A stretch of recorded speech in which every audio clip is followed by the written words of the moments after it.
आज इस वीडियो में हम फॉरेस्ट का एक और टाइप्स का डिस्कस करेंगे। ये है थॉर्न फॉरेस्ट। दो फॉरेस्ट हमने पहले वाले वीडियो में डिस्कस कर लिया था। इस वीडियो में हम लोग थॉर्न फॉरेस्ट के विषय में डिस्कस करेंगे। आखिर थॉर्न फॉरेस्ट है कहाँ मिलती है, कितनी रेनफॉल चाहिए। तो सबसे पहले देखेंगे temperature. How much temperature is required for this forest, या दूसरे वे में करेंगे कि ये किस इलाके में अवेलेबल हो जाती है। Obviously we find that the thorn forests are found where the average temperature is between 25 degrees Celsius to 30 degrees Celsius. This simply indicate that average temperature is very high. ये टेम्परेचर कम नहीं है, temperature ज़्यादा है। और कहा जाता है कि समर सीजन में ये टेम्परेचर में hover to around 40 degree Celsius और a little bit more than it. High temperature है, ठीक है। दिमाग में आ रही होगी कि टेम्परेचर हाई है तो ये तो बढ़िया है, बेटर है, ग्रोथ ऑफ नेचुरल वेजिटेशन। लेकिन याद करोगे कि जो टेम्परेचर हाई बोला था तो एक रेंज भी टेम्परेचर का था कि मिनिमम 7 टू मैक्सिमम 35। मैक्सिमम 35 वो तो 35 था, वो एवरेज टेम्परेचर नहीं था। लेकिन यहाँ पे average temperature 25 to 30 degree given है। Temperature even may go to beyond the 40 degree Celsius, इसके ज्यादा भी हो सकती है। और जब रेनफॉल की बात करें तो रेनफॉल हो जाएगा less than 70 centimetre, very less. और ग्रोथ ऑफ नेचुरल वेजिटेशन के लिए जो दो चीज सबसे इंपॉर्टेंट है वो इंपॉर्टेंट है टेम्परेचर एंड रेनफॉल। तो रेनफॉल कम है, टेम्परेचर ज्यादा है, इसका मतलब वहां ह्यूमस कंटेंट्स कम होगा। ह्यूमस कंटेंट्स कम होगा तो सॉइल का टाइप क्या होगा? It is comes to our mind the soil would be sandy. और सैंडी सॉइल होगा तो उसमें वाटर होल्डिंग कैपेसिटी कम होगी। इसका मतलब ये पता होगा कि एक फीचर्स ऑफ द ट्री हो जाएगा, उसमें उसका जो रूट होगा वो लॉन्ग होगा, डीप पेनिट्रेटिंग रूट्स। ये रूट्स डीप पेनिट्रेटिंग क्यों होगा? रूट्स डीप पेनिट्रेटिंग होगा टू गेट द मॉइस्चर, क्योंकि वाटर तो ऊपर होल्ड नहीं होगा, वाटर तो कम होती है। सॉइल सैंडी है which cannot hold the water for long time, ये सीप करके नीचे जाएगी। जब सीप करके नीचे जाएगी तो इसके पास होना चाहिए कि वाटर गेन करेगा। तो ये कैरेक्टरिस्टिक्स हो जाएगी इसकी कि इसका जो रूट होगा deep penetrating in the soil होगा। वाटर कम है तो वाटर कंजर्वेशन भी नीडेड होगा। तो लीफ कैसा होगा? The size of leaf would be small, छोटा हो जाएगा। छोटा होने से लीफ से क्या हो जाएगा? लीफ का छोटा होने का मतलब कि rate of transpiration would be less. Transpiration का रेट कम होगा, मतलब कि वाटर कंजर्वेशन होगा। If we see in the case of cactus, cactus के केस में फाइंड है कि their leaves are modified to थॉ and photosynthesis work is done in the stem. Green जो पार्ट्स हो गया स्टेम का, फोटोसिंथेसिस वर्क उसमें होती है।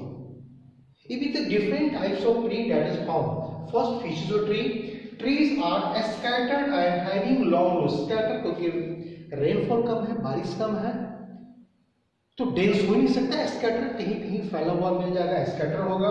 Deep into soil to get the water और moisture. Leaves are small to reduce the rate of transpiration. लेकिन in general we find what is the length of trees ranges between 6 meter to 10 meters. अगर वो feet में convert करेंगे तो 90 to 32 feet की height हो जाती है। If you find different types of cactus, it may go to 19 feet तक चले, बड़ी ऊंचे ऊंचा पेड़ हो जाता है। ये स्टेम में अपना वाटर को कंजर्व करके रखता है। इंपोर्टेंटली एकासियस, हम लोग अपने भाषा में उसको बबूल बोलते हैं। बबूल से सब परिचित होंगे, जो गांव में जाते हैं देखते हैं बबूल। पाम्स ताड़ का पेड़, डेट खजूर का पेड़। तो देखते होंगे ताड़ का पेड़, खजूर का पेड़ कितना ऊंचा हो जाता है। Euphorbians and cactus. Cactus is a very much important tree that is found in this region. अगर इस रीजन का इंपॉर्टेंस है, अगर हम लोग थॉर्न फॉरेस्ट बोलते हैं तो सबसे पहले हमारे दिमाग में जो ट्री का या प्लांट का नाम आता है वो कैक्टस का आता है, उसके बाद ही किसी का आता है। ये जो बबूल एकासिया की बात करते हैं इसकी बात बाद में आती है, लेकिन सबसे पहले जो दिमाग में कॉन्सेप्ट में कॉन्सेप्शन में आ जाती है, हमारे कॉन्साइंस में आती है, वो आती है कि कैक्टस का ट्री। तो important tree we have got. अगर ट्री होगा तो एनिमल्स जरूर होंगे। तो what the animals? Animals rat, mouse. देखना अभी थोड़ा सा बताऊंगा मैं लास्ट में, इस वीडियो के लास्ट में। Rat, mouse, fox, wolf, wild ass, camel. जब ये होगा तो टाइगर तो होगा, कुछ ना कुछ तो होना चाहिए। टाइगर भी मिल जाती है। ये हमारे यहाँ अगर हम बात करेंगे इंडिया में, तो we find that India in the western part of India rainfall कम होती है, रेनफॉल डिक्रीज हो जाती है। जैसे जैसे हम वेस्टर्न पार्ट में, ईस्ट से western part of India move करते हैं, रेनफॉल डिक्रीज होती है। और हमको पता है कि जो हरियाणा और पंजाब और राजस्थान, गुजरात का इलाका है, वहाँ रेनफॉल 70 सेंटीमीटर से भी कम हो जाती है। जो रिक्वायरमेंट नहीं, जो ये फीचर्स है, वन ऑफ द फीचर्स है जो थॉर्न फॉरेस्ट का होगा। इलाका देखेंगे तो पता चल गया इलाका। गुजरात मुझे मिलता है, राजस्थान मिलता है, मध्य प्रदेश का western part of Madhya Pradesh, generally western UP, Haryana and Punjab का इलाका। अगर मैप दिमाग में होगा तो जैसे जैसे हम लोगों ने मॉनसून का पढ़ेंगे, मॉनसून में देखेंगे जैसे जैसे हम ईस्ट से वेस्ट पार्ट में जाती है, रेनफॉल डिक्रीज हो जाती है, तो obviously we can find out which area, which state may over there. Then we होगा। अब तुम लोग को बता रहे थे कि रैट एंड माउस, हम लोग घर में दोनों चीज मिल जाती है। रैट छोटा छोटा, ठीक है ना, रैट जो मिल जाएगा वो बड़ा हो जाएगा, माउस छोटा छोटा, जो माउस हो जाती है ना वो छोटा छोटा हो जाएगा, चूहिया। रैट बिगर साइज, इसका हेड से और नॉस्ट्रिल से लेके टेल तक का अगर लेंथ देखा जाए, नॉस्ट्रिल टू टेल तक का लेंथ देखा जाए, तो ये may go up to the 40 centimetre long, बड़ा होगा 40 सेंटीमीटर लेंथ। कहाँ से? उसका नॉस्ट्रिल से लेके टेल के एंड तक का देखा देंगे तो 40 सेंटीमीटर तक जा सकती है, बड़ा होगा। और इसका एक फीचर्स होती है, इसका जो टेल होगा मोटा होगा और हेयरलेस टेल होगा। ठीक इसके उल्टा में जो माउस मिलेगा स्मॉल साइज, इसका जो नॉस्ट्रिल से टेल तक का जो लेंथ होगा वो 12 to 20 सेंटीमीटर ही होगा। 40-50 ग्राम वजन भी हो जाएगा, वजन भी कम हो जाएगा, ये हो जाएगी। और इसका जो टेल होगा थीन हेयरी टेल होगा, लॉन्ग होगा, थीन होगा और हेयरी टेल होगा। इसलिए कहीं कहीं पर अगर रैट माउस लिखा होगा तो बहुत ज्यादा कंफ्यूज होने की जरूरत नहीं है, ये हम समझ सकते हैं।